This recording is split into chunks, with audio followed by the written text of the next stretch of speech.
आपका जो एरर आया है, iPhone could not be restored, unknown error occurred and 4014 2 times आपका वो जो ड्राइवर जंप हुआ है, लोगो है आपका फ़ोन में, आप कंफर्म कर दीजिए आपका रैम तक फ़ोन सही है। तो इस पे ना हार्ड डिस्क पे पहले ही अदर किसी टेक्नीशियन ने वर्क किया हुआ है। अब ये मुझे नहीं पता कि ये पहले इसमें किसी ने एरर 9 रिपेयर किया है या इसका जो स्टोरेज है उसको अपग्रेड किया है। iPhone 12 में वाईफाई ब्लूटूथ की ज़रूरत नहीं होती है, मतलब सीरियल नंबर वगैरह की ज़रूरत नहीं होती है, वो सारा डाटा CPU के अंदर होता है ऑलरेडी।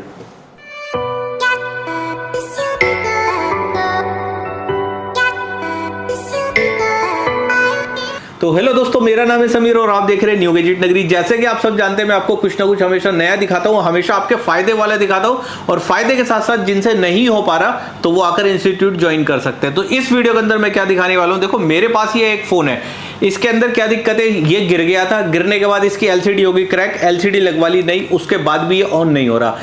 यहां से पहले भी ये किसी को दिखाया गया है, वहां से रिटर्न होकर ये मेरे पास आ गया है, तो मैंने सोचा क्यों ना मैं नितिन जी के पास इसको लेकर चलूं। आयप्पा सर ने मुझे बताया कि आप कोई भी हैंडसेट है आप यहां पर लेकर आइए और आपका 100% हम कोशिश करेंगे बनाने के लिए, 100% बनाने के लिए कोशिश करेंगे। मैं ये नहीं कह रहा 100% हो ही जाएगा ये, तो चलिए 100% या आखिर ये बन पाता या नहीं बन पाता वो तो हम वीडियो के अंदर देखेंगे।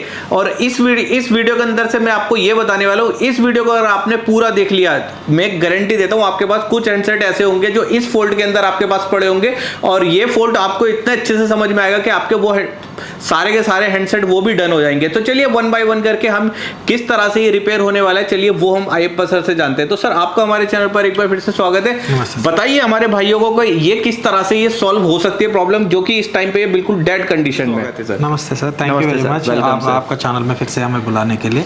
अभी इस फोन के बारे में जो भी है, हमें अभी तक कुछ पता नहीं है इस फोन के बारे में। आप बोल रहे था डिस्प्ले टूट गई, ये जो नीचे गिर गए, बिल्कुल डिस्प्ले टूट गए एंड फोन के अंदर ऑलरेडी रिपेयर हो चुका है, बिल्कुल ऑलरेडी रिटर्न हो चुका है। हमें ये क्लैरिटी नहीं है जो इसके अंदर प्रॉब्लम क्या है, बट मैं ये 100% आपको वादा दे सकता हूँ जो हम रिपेयर कर रहा है उसका आइडिया सारे कॉन्सेप्ट के साथ आपका व्यूअर्स को बता देंगे। मतलब हम कैसा सोच रहे हैं, कैसा डायग्नोस किया है, आइडिया कैसा लिया है, प्रॉब्लम कैसा सॉल्व किया है, एंड साथ के साथ जो हमारा छुपा हुआ बात भी हमारा आपका व्यूअर्स को हम बताएंगे। एंड जो भी हमारा जो इंस्टीट्यूशन के बारे में, मतलब आप हमारा इंट्रोडक्शन देने के लिए बोल रहे हैं। सर हमारा इंस्टीट्यूशन है हैदराबाद में जॉयस एकेडमी नाम से है, एंड दिल्ली में नितिन जी से हम मिलके कोलैबोरेशन में इंस्टीट्यूट चला रहा है। ये CN केयर के नाम से नोएडा सेक्टर 18 में यह बैच चल रहा है हमारा। अभी ये फ़ोन के अंदर जो भी प्रॉब्लम है, साथ के साथ इसका डायग्नोसिंग हम करके जो प्रॉब्लम है आपका व्यूअर्स को स्टेप बाय स्टेप बताएंगे, एंड थ्योरी के साथ साथ प्रैक्टिकल भी दोनों हम करेंगे एंड इसको फ़ोन ऑन करके आपको देंगे। एंड जो भी है इसका जो कॉन्सेप्ट हमें क्लियर नहीं है, या अदरवाइज इसको ट्रबल शूटिंग अभी तक किया नहीं है, जो ओपन करके जो हम कैसा सोच रही है, बना नहीं बना वो हमारा जो कुछ गारंटी कंफर्मेशन नहीं है, बट ये बोल सकता हूँ जो भी पॉसिबल है जो इसके अंदर हम डायग्नोस कर रहे हैं वो सारे क्लियर बात जो स्टूडेंट को समझाने के लिए, अदरवाइज आपका व्यूअर को समझाने की कोशिश करते हैं, इसमें कोई छुपाने की कोशिश नहीं करेंगे। एंड जो हमारा जो बैच के बारे में आप बात करना है, तो नितिन जी 5 साल से ये फील्ड में है, अपना अभी तक 30 बंदे को ऑलरेडी पढ़ा चुका है। हाँ, हमारे बारे में आपको ऑलरेडी पता है, हम बहुत सारे इंस्टीट्यूशन में बहुत सारे मास्टर के साथ काम किया है, एंड हमारे खुद का इंस्टीट्यूशन अभी चला रहा है।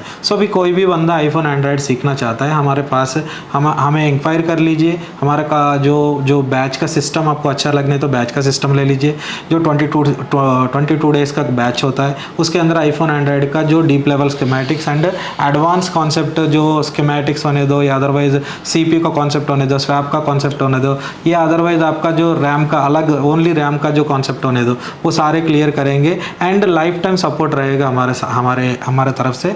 कोई भी प्रॉब्लम है, हमारा टीम है 5 मेंबर का, 5 मेंबर आपका जो सपोर्ट के लिए हम रेडी है, एंड ग्रुप में भी 5 मेंबर का सपोर्ट रहेगा, लाइफ टाइम रहेगा सर। बहुत अच्छा है। Yes sir. तो चलिए गाइस, फटाफट से इस फोन को किस तरह से ये ऑन होने वाला है या नहीं हो पाता वो हम इस वीडियो में देखेंगे, स्टेप बाय स्टेप देखेंगे, जिससे कि आपको बहुत ईजी ईजी हो जाएगा। जितने भी आजकल ये दुनिया के अंदर एरर चल रहे हैं ना, कोई सा भी एरर उठा लीजिए जो मैं इस वीडियो के अंदर कवर करने वाला हूँ, वो सारे एररों का सोल्यूशन इस वीडियो में मिल जाएगा। तो चलिए फटाफट से वीडियो को स्टार्ट करते हैं। सो मैं ये कोशिश कर रहा हूँ, आप जो फ़ोन लाया है इसको ठीक करके जो इसका कॉन्सेप्ट भी समझाने की कोशिश कर रहा हूँ। ओके, रिपेयरिंग तो सभी कर रहे हैं, बट सोच समझ के करने से आपका जो फ़ायदा होगा, प्रॉपर डायग्नोसिंग होगा, ये मेरा मानना है। बिल्कुल। सो आप मुझे रिक्वेस्ट किया है इसका कॉन्सेप्ट भी आपका व्यूअर से शेयर करें। बिल्कुल सर। हमारा जो रिपेयरिंग बाय है, जो एरर्स के अंदर या अदरवाइज आपका जो फ्लैशिंग कॉन्सेप्ट के अंदर जो प्रॉब्लम क्रिएट हो रहा है, थोड़ा मैं समझाने की कोशिश कर रहा हूँ जो उनका ट्रबल शूटिंग बेहतर हो सके। बिल्कुल सर। सो ये ट्रबल शूट करके मैं दिखाने वाला हूँ,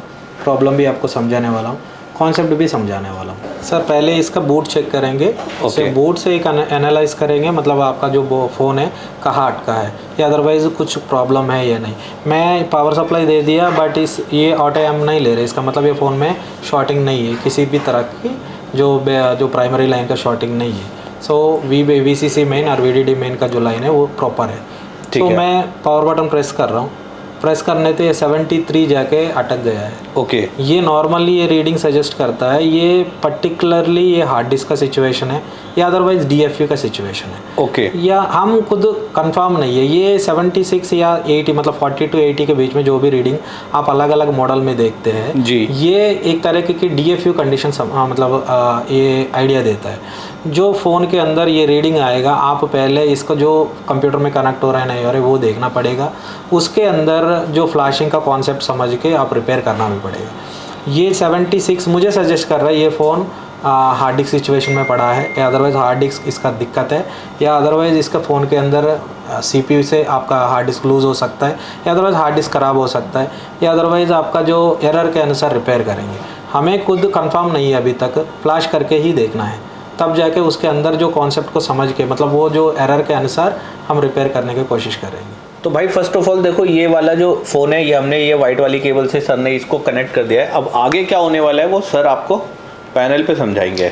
सो फ़ोन ऑलरेडी कनेक्टेड है, आपका फ़ोन डिटेक्ट हुआ है आपका 3U टूल्स में। ओके। सो ये समझ मतलब ये एक आइडिया है, आपका फ़ोन कंप्यूटर में कनेक्ट होने तो फर्स्ट आपका CPU तक आपका सर्किट सही हो सकता है। ठीक है सर। हम इसको कंफर्म करने के लिए फ्लैश करके देखेंगे, आइडिया लेंगे मतलब आपका फ़ोन कहाँ अटका है, जो प्रोसेस के अनुसार आपका जो प्रॉब्लम कहाँ है आपको मतलब ये जो फ्लैशिंग कॉन्सेप्ट आपको क्लियर आपको पता होने तो आप इसका जो सॉल्यूशन है निकाल पाएंगे। बिल्कुल सर। सो ये कंप्यूटर में कनेक्ट हुआ DFU मोड है, मैं जो 70 का रीडिंग देख के ही बताया आपको, ये कंप्यूटर में कनेक्ट होने वाला है। सो अभी एक बार फ्लैश करके देखेंगे, जो फ्लैश करके दिखाता हूँ मैं।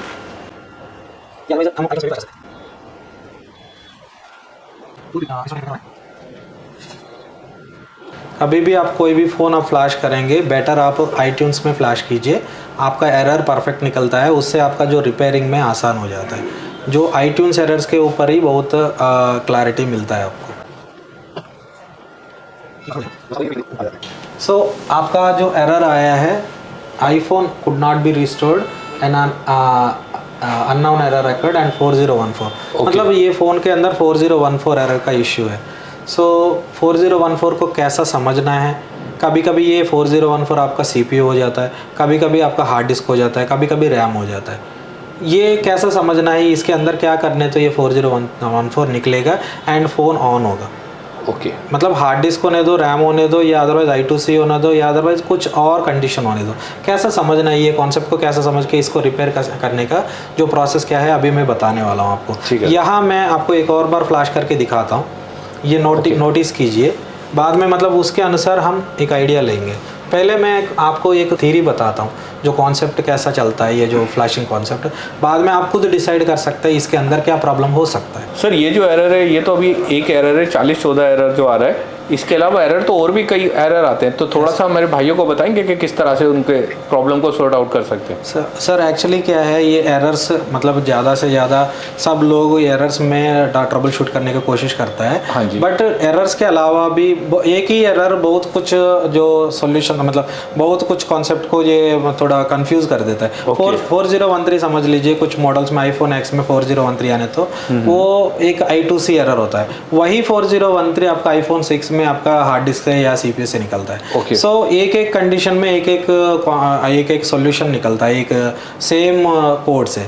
एरर के अनुसार रिपेयर करना थोड़ा मुश्किल है, क्योंकि एक ही एरर बहुत सारे जो सॉल्यूशन दे देता है। एक सॉल्यूशन के अलावा मतलब एक 4013 सीपीयू से निकलेगा, एक 4013 आपका हार्ड डिस्क से निकलेगा, एक 4013 आपका I2C से निकलेगा, या कुछ और कंडीशंस बन सकता है। सो इसके लिए आप कॉन्सेप्ट समझना बेटर है।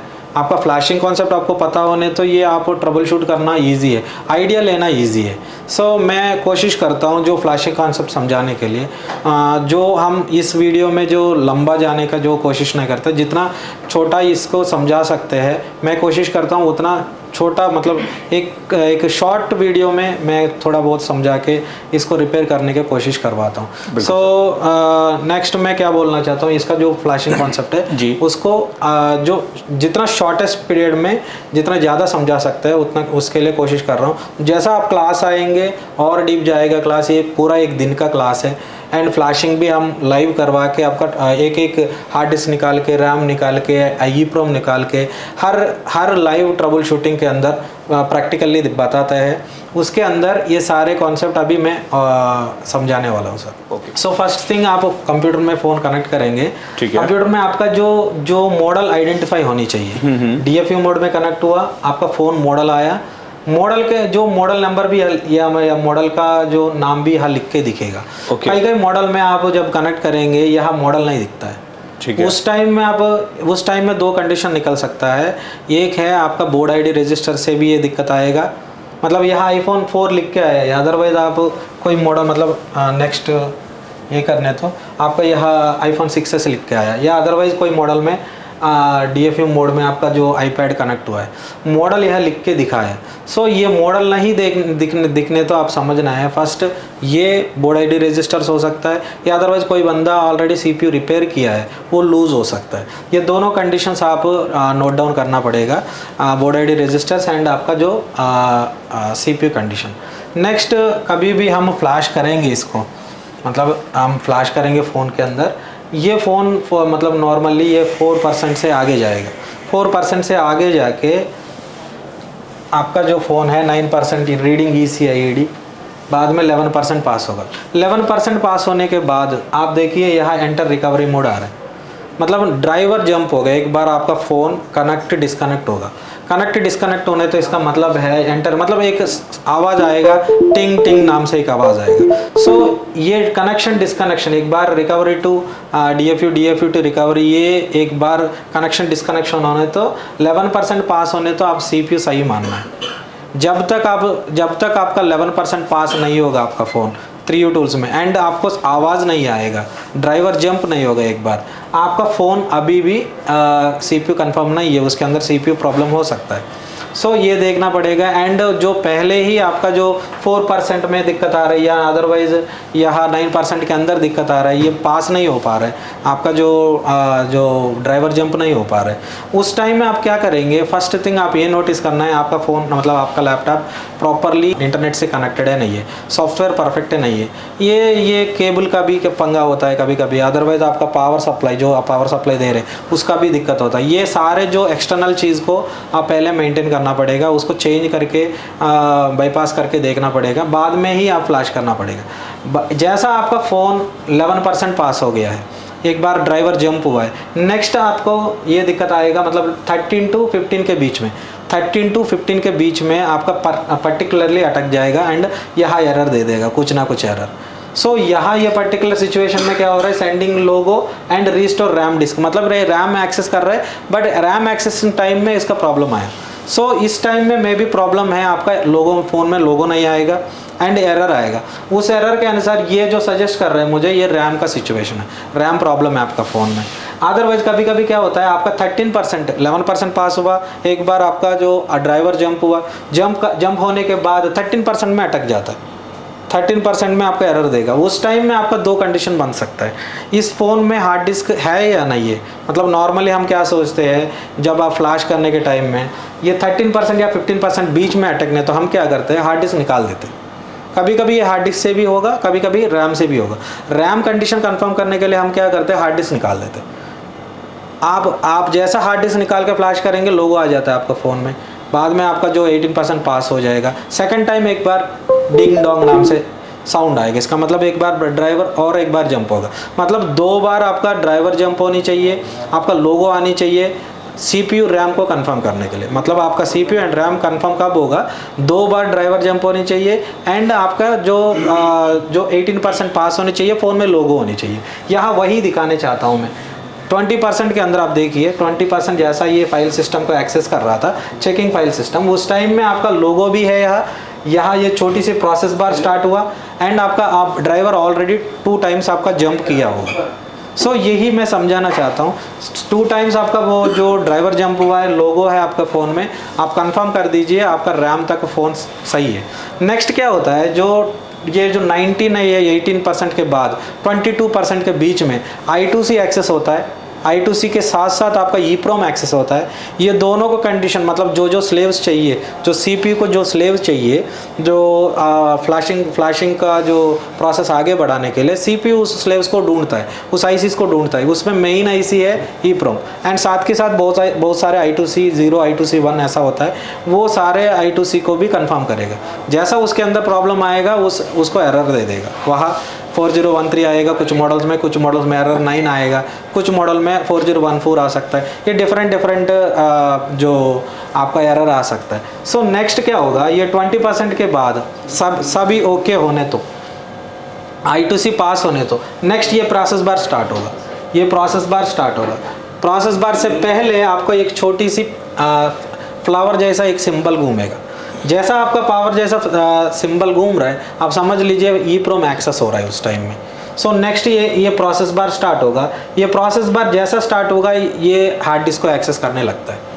जैसा आपका हार्ड डिस्क, मतलब ये प्रोसेस बार मतलब एक तरीके का आइडिया ले लीजिए, आपका hard disk is accessing somewhat, ये आप सोच रहे हैं। नेक्स्ट 19% आप यहाँ नोटिस कीजिए, 19% में रिस्टोरिंग मतलब आपका जो सॉफ्टवेयर है एग्जीक्यूट होकर हार्ड डिस्क में डाल रहा है। हार्ड डिस्क के अंदर जाने के टाइम में सेंडिंग फाइल सिस्टम, इस टाइम में 22% सेंडिंग फाइल सिस्टम टाइम में आपका नॉर्मली EEPROM एक्सेस होता है। आपका प्रॉब्लम EEPROM के अंदर है 21 to 23% के बीच में, आपका बहुत टाइम लग जाएगा आपको एरर देने में।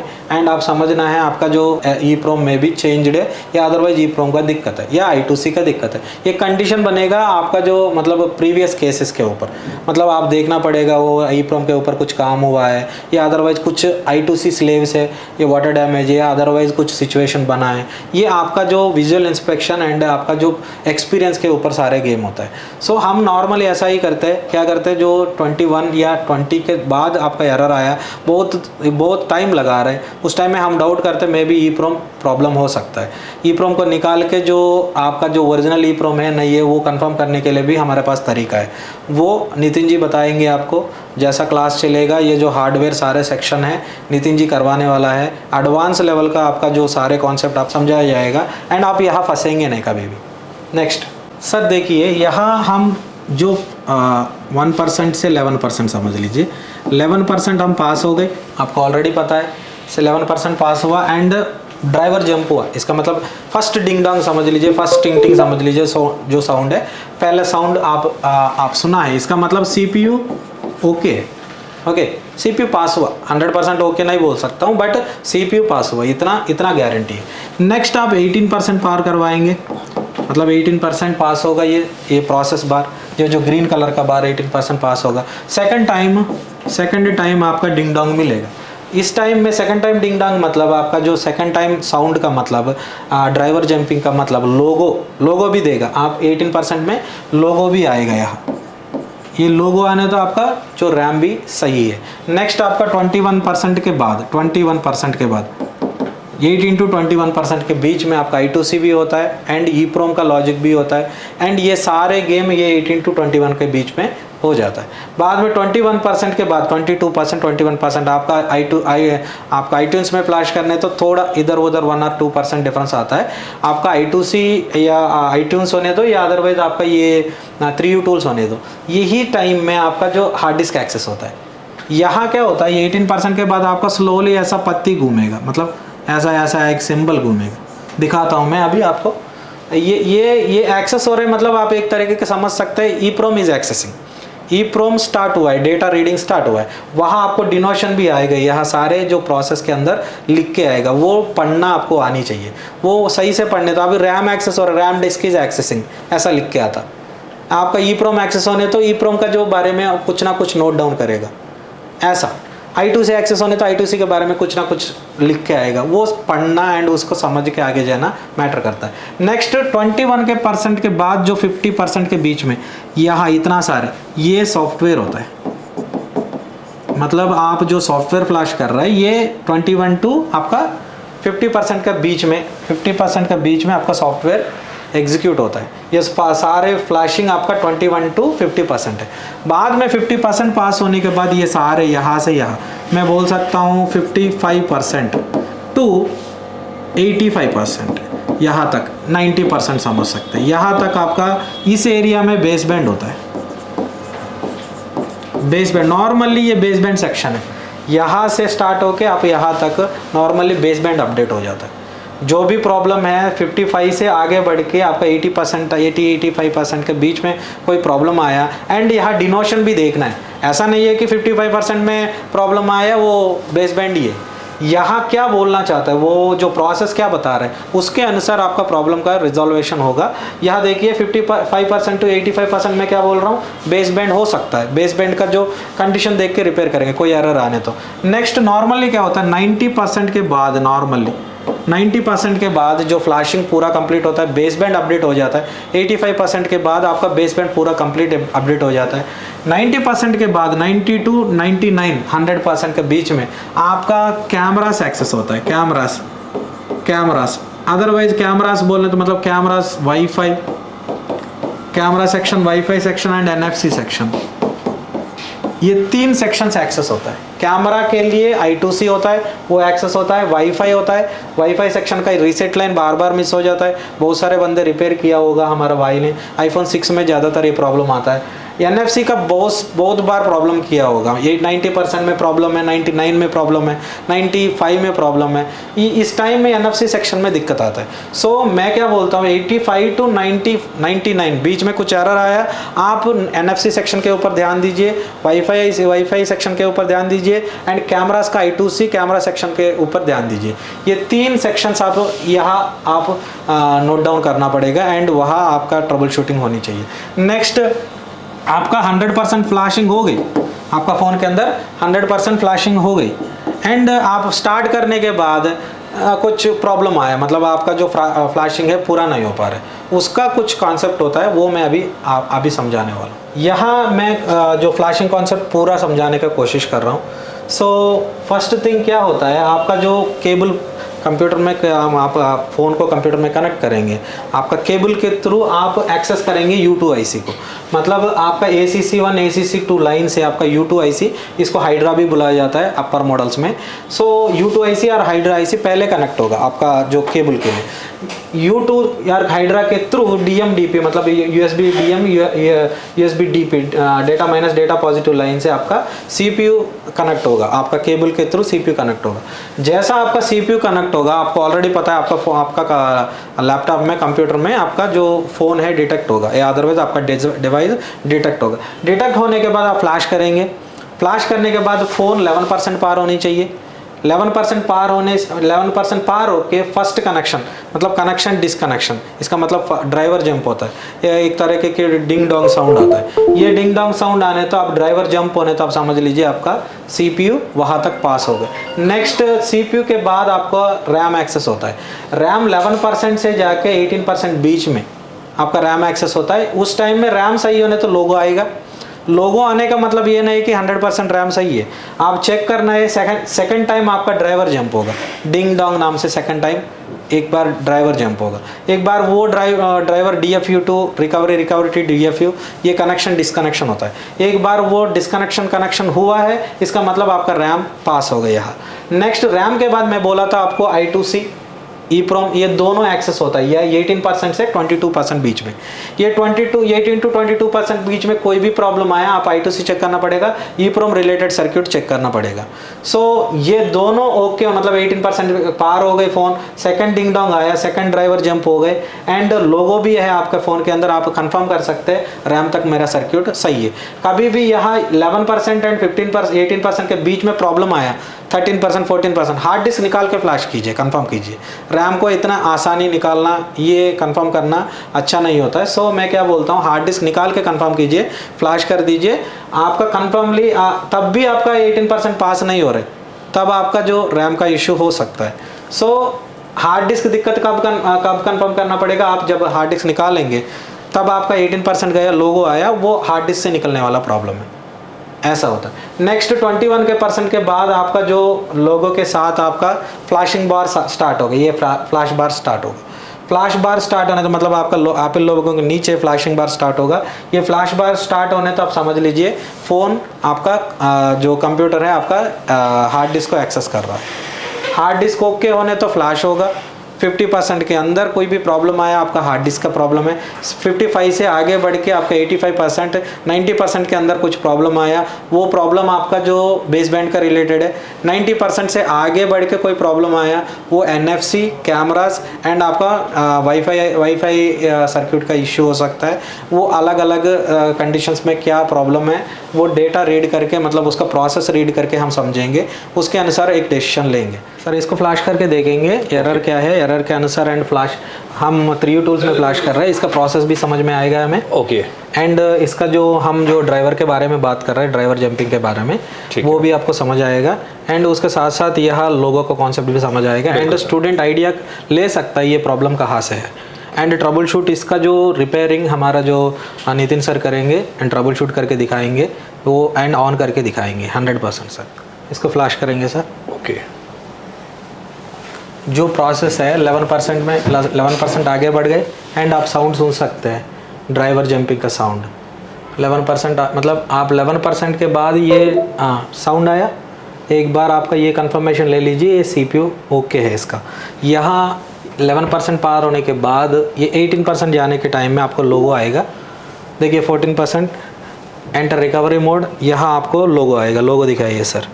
ये लोगों के अनुसार हमारा जो रैम है एक्सेस हो रहा है। एंड रैम अभी यहाँ 2 टाइम्स ड्राइवर जंप होने तो, मतलब अभी साउंड आने तो, आपका डिंग डोंग साउंड आने तो आप समझ लीजिए रैम पास हो गई। यहाँ आपका I2C का जो प्रोसेस स्टार्ट होता है। 18% साउंड आनी चाहिए, साउंड आने तो आपका रैम सही है, अदरवाइज रैम सही नहीं है। साउंड आया सर, इसका मतलब रैम भी ठीक है आपका।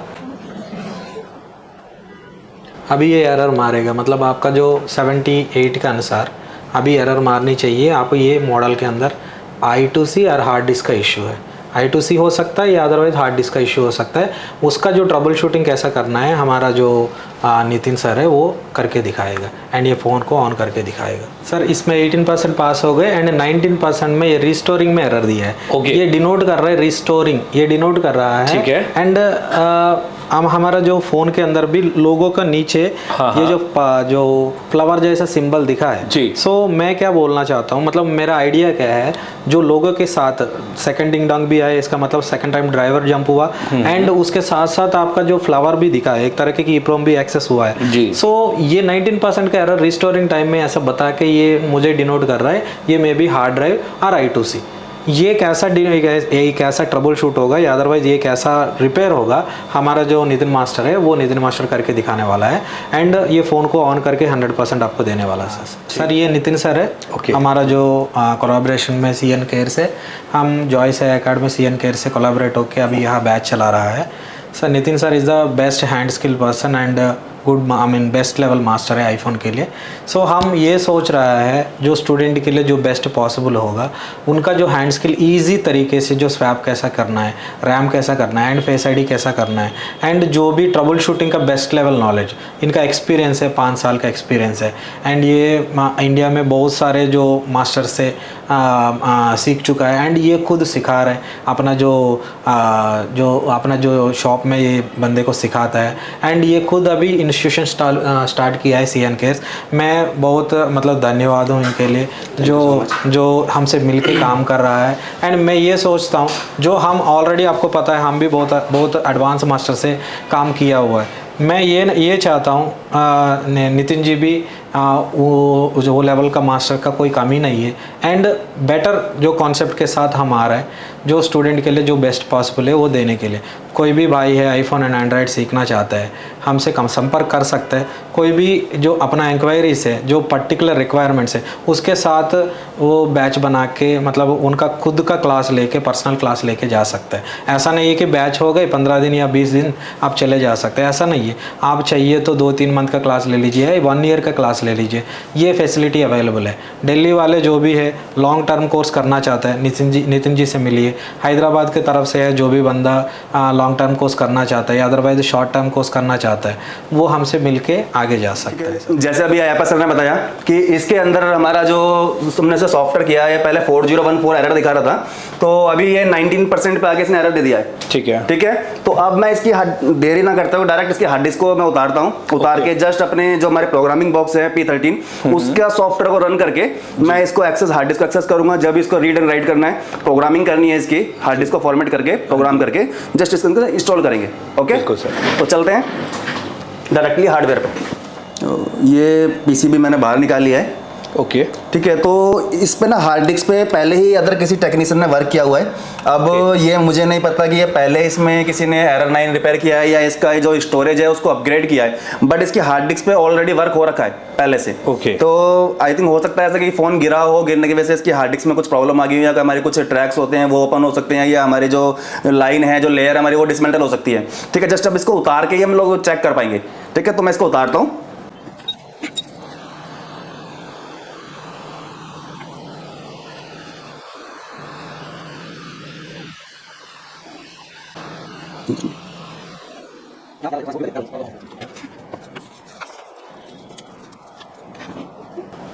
ठीक है सर ये इसकी हार्ड डिस्क है। जस्ट इसको हमने अभी रिमूव कर लिया है तो अभी हम इसको अपने एक बॉक्स के थ्रू इसको वेरीफाई करेंगे क्या ये हमारी हार्ड डिस्क ओके है या फिर हार्ड डिस्क ख़राब है।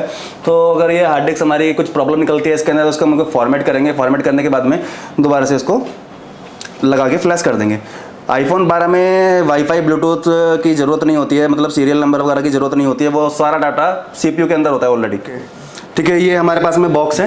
ओके प्रोग्रामिंग बॉक्स P13 जो कि मेरे पास में JC रिपेयर ID का सॉफ्टवेयर मैंने ओपन किया हुआ है। तो इसके अंदर अपनी 12 की हार्ड डिस्क को लगाएंगे, इधर कनेक्ट किया और इसको लॉक कर दिया। ठीक है ओपन करेंगे ये हमारी 128 GB की हार्ड डिस्क है, ये दिखा पा रहा है इसकी कितनी कैपेसिटी है। सो सिंपली फर्स्ट सबसे पहले इसको कनेक्ट करेंगे। यहाँ से ये कनेक्ट हुआ ये अपना दिखा देगा ये किस फ़ोन की हार्ड डिस्क है। ये शो कर रहा है 12 मिनी 12 और 12 pro iPhone 12 pro max iPad Air 4 ये इन सब में चलने वाली है हार्ड डिस्क।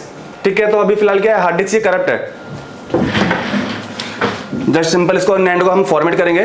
फॉर्मेट नैंड का ऑप्शन आएगा तो इसको स्टैंडर्ड पे रखेंगे, राइट क्लिक करेंगे कन्फर्म करेंगे। ये ऑनलाइन बॉक्स है तो ये इसकी फाइल को डाउनलोड कर रहा है। डाउनलोड करने के बाद में इसको ये फॉर्मेट किएगा। Format download work complete.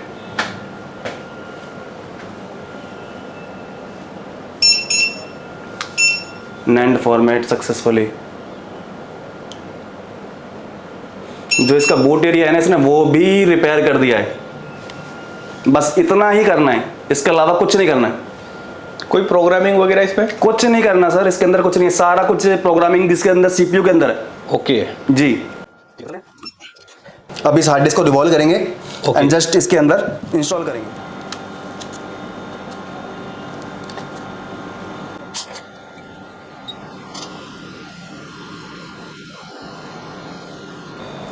Hello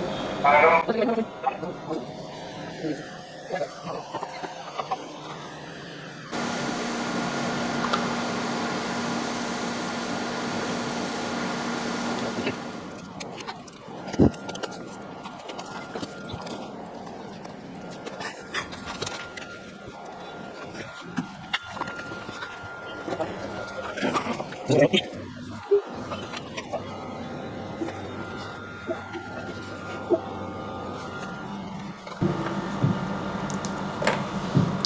task bar आ गया, पहले ये नहीं आ रहा था। ओके जी, यानी कि अब इसको हार्ड डिस्क मिल गई है प्रॉपर तरीके से।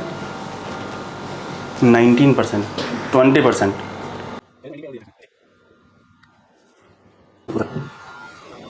ये स्टार्ट हो गया है, ये टास्क बार चलना स्टार्ट हो गया है। ओके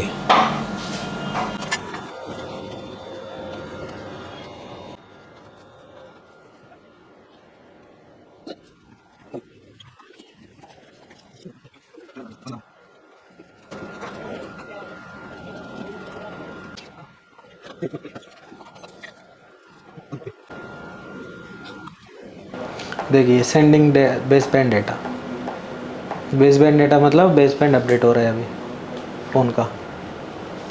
ये बेस बैंड इसको मिलने तो फटाक से चल जाएगा, बेस बैंड नहीं मिलने तो स्लोली इसका जो प्रोसेस है लेट हो जाता है।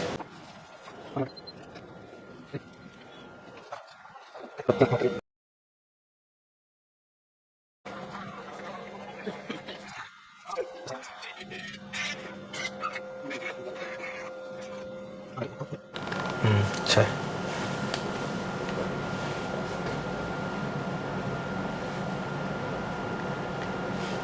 सर वहाँ सीरियल नंबर दिखाइए, जो भाई है, जो बंदे को पता है वो समझ पाएगा, यही फ़ोन रिपेयर हुआ है। नेक्स्ट, आप पूरा मतलब आपका फ़ोन पूरा कम्प्लीटली फ्लैश हो गए, कोई दिक्कत नहीं आया, आपका कंग्रेचुलेशन फ्लैश कंप्लीटेड नाम से ये आएगा। नेक्स्ट जो काम है मतलब आपका जो फ्लैशिंग होने के बाद जो काम है वो मैं बताता हूँ। पूरा फ्लैशिंग प्रॉब्लम आने तो मैं क्या क्या देखना है वो बताया मैंने। अभी फ्लैशिंग होने के बाद आपका कुछ एरर आया, उसको कैसा रिजॉल्व करना है, कैसा आइडिया लेना है वो मैं बताता हूँ।